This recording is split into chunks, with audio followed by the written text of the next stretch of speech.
చేసుకోకపోతే ఇంకోటి చేస్తారా?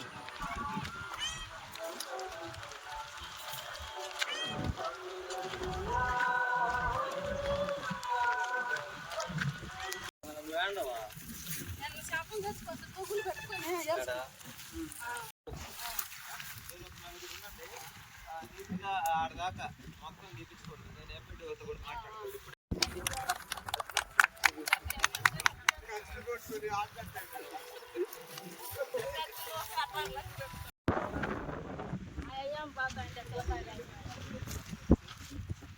గొలుసు బట్టి కొలతలాగా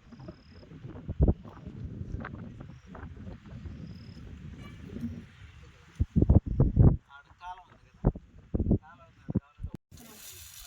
అందరూ రమ్మను.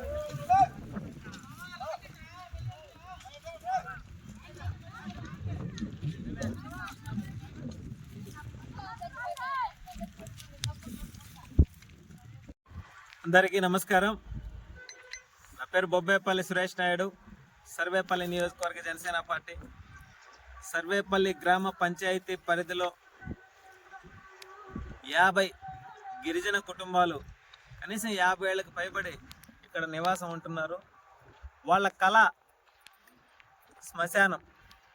ఆ శ్మశానానికి కనీసం దారి కూడా మూసుకుపోయి శివాయి స్థలం అవడంతో దిగువనున్న రైతులు వాళ్ళ భూముల్లో కలుపుకునే విధంగా ప్రయత్నం చేయడం, దానిపై గత 5 ఏళ్ళు అనేక సార్లు మండల కార్యాలయంలో వినతి పత్రాలను అందించా.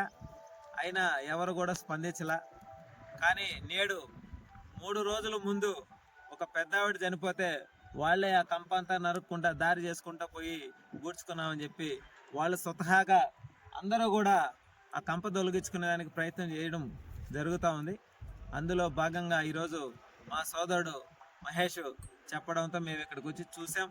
వాళ్ళకి ఒకటే హామీ ఇచ్చా, ఎంపీడీఓ గారితో కూడా మాట్లాడా.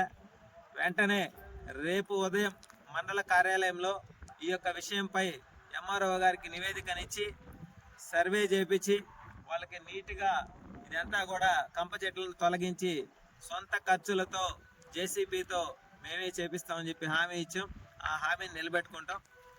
పేద గిరిజనుల కోసం కూటమి ప్రభుత్వం వాళ్ళకి ఏమి కావాలన్నా సరే అందించడానికి సిద్ధంగా ఉంది.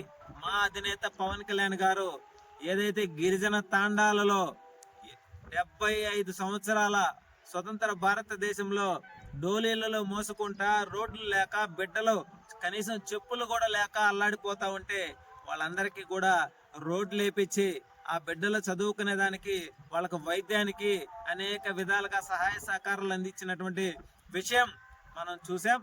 అదేవిధంగా ఈ సర్వేపల్లి నియోజకవర్గంలో కూడా 117 పంచాయతీల్లో గిరిజన కాలనీలన్నీ కూడా తిరిగి వాళ్ళ యొక్క సమస్యలను పూర్తి స్థాయిలో పరిష్కరించేదానికి కూటమిలో భాగంగా జనసేన నుంచి మేము సిద్ధంగా ఉన్నాం.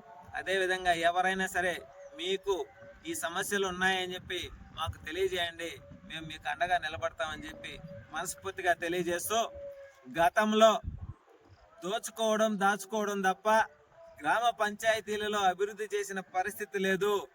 కానీ కూటమి ప్రభుత్వం పంచాయతీరాజ్ శాఖ మంత్రిగా మా అధినేత డిప్యూటీ సీఎం పవన్ కళ్యాణ్ గారు తీసుకున్న శాఖ ప్రధానమైనది.